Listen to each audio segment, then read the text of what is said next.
Budget में continuity का confidence है। ये बजट विकसित भारत के चार स्तंभ युवा, गरीब, महिला और किसान सभी को एम्पावर करेगा। निर्मला जी का ये बजट देश के भविष्य के निर्माण का बजट है। इस बजट में 2047 के विकसित भारत की नींव को मजबूत करने की गारंटी है। इस बजट में युवा भारत की युवा आकांक्षाओं का, भारत की यंग एस्पिरेशंस का प्रतिबिंब है। बजट में दो महत्वपूर्ण निर्णय लिए गए हैं। रिसर्च और इनोवेशन पर 1,00,000 करोड़ रुपए का फंड बनाने की घोषणा की गई है। बजट में स्टार्टअप्स को मिलने वाली टैक्स छूट के विस्तार का भी ऐलान किया गया है। साथियों, इस बजट में फिस्कल डेफिसिट को नियंत्रण में रखते हुए कैपिटल एक्सपेंडिचर को 11,11,111 करोड़ रुपए की ऐतिहासिक ऊंचाई दी गई है। अर्थशास्त्रियों की भाषा में कहें तो एक प्रकार से स्वीट स्पॉट है। इससे भारत में 21वीं सदी के आधुनिक इंफ्रास्ट्रक्चर के निर्माण के साथ ही युवाओं के लिए अनगिनत रोजगार के नए अवसर तैयार होंगे। देखिए, वैसे तो इंटर्म बजट वो थोड़े समय के लिए होता है, लेकिन फिर भी जिस प्रकार से इस बजट के अंदर गरीब कल्याण की योजनाएं जो आदरणीय प्रधानमंत्री जी ने पहले शुरू की हुई हैं, उनको और अधिक प्रभावी ढंग से लागू करने का और उनका दायरा बढ़ाने का जो संकल्प इस बजट के अंदर किया गया है। जैसे हाउसिंग फॉर ऑल, लगभग 2 करोड़ से 3 करोड़ जो मकान हैं गरीब आदमियों को बना करके देने का संकल्प इस जो बजट के अंदर किया गया है। और उसके साथ साथ पहली बार जो मिडिल क्लास लोग हैं उनको भी जो मकान देने का प्रावधान करने की बात इसमें की है। मैं समझता हूँ उससे जो हाउसिंग फॉर ऑल का जो एक सपना है कि सब लोगों के सर पर पक्की छत हो, वो निश्चित तौर पर पूरा होने जा रहा है।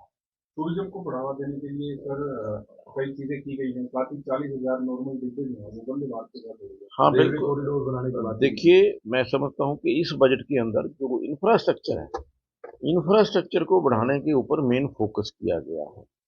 और जहाँ तक इनकम टैक्स के अंदर है, जो पहले 7 लाख रुपए तक की सीमा थी, उनके ऊपर किसी भी प्रकार का कोई टैक्स और ना लगाने का एक इसमें घोषणा की गई है।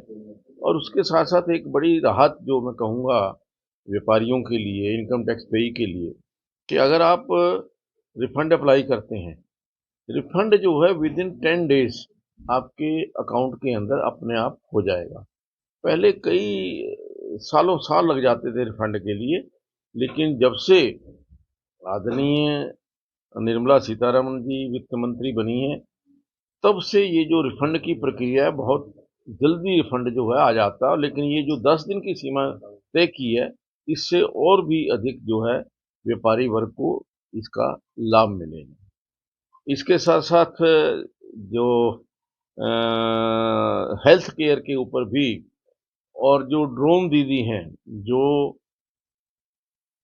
फसलों के ऊपर छिड़काव के लिए ड्रोन, नई एक योजना आई है कि हर गांव के अंदर जो एक ड्रोन जो है वो सेल्फ हेल्प ग्रुप की जो दीदियां हैं उनको दिया जाएगा। और उनकी संख्या भी लगभग 2 करोड़ से 3 करोड़ करने का संकल्प जो है वो इस बजट के अंदर किया गया है।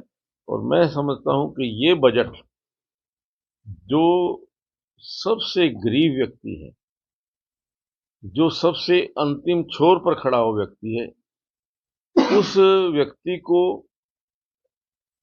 सपोर्ट करने के लिए, उस व्यक्ति को अपने स्तर पर लाने के लिए, आम आदमी के स्तर पर लाने के लिए इसके अंदर बहुत सारी घोषणाएं हैं। जैसे अन्य योजना के अंदर भी जो पिछले लगभग 5-6 साल से जब से कोविड आया है, गरीब लोगों को 5 किलो अन्न देने की योजना चल रही है, उसको भी कंटिन्यू करने का इसके अंदर प्रावधान किया गया है। तो निश्चित तौर पर इस बजट से देश भी आगे बढ़ेगा और देश जो पहले इंफ्रास्ट्रक्चर जो बना है, वो इंफ्रास्ट्रक्चर और इंक्रीज होगा, जिससे देश प्रगति करेगा।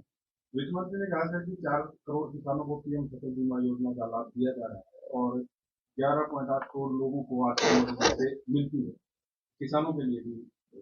हाँ नहीं, देखिए बिल्कुल, ये तो किसान कल्याणकारी बजट, किसान के लिए जो पहले योजना प्रधानमंत्री फसल बीमा योजना, उसका लाभ बहुत सारे किसान पहले ही उठा रहे हैं और अधिक संख्या के अंदर किसान इस योजना के साथ जुड़े।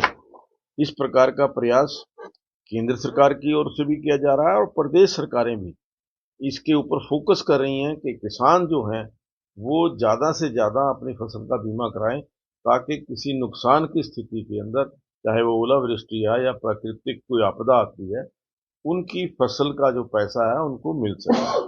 ये इस प्रकार की योजना जो प्रधानमंत्री फसल बीमा योजना है, उसका दायरा बढ़ाने का जो काम है वो इसके अंदर किया गया है। एक महिलाओं को लेकर 5 साल की संपत्ति आरक्षण देने के लिए कानून लेकर आए हैं, एक 3 तलाक कानून को गैर कानूनी घोषित किया गया, इसकी बढ़ाई। नहीं, ये देखिए, ये तो बहुत सारे ऐसी योजनाएं हैं।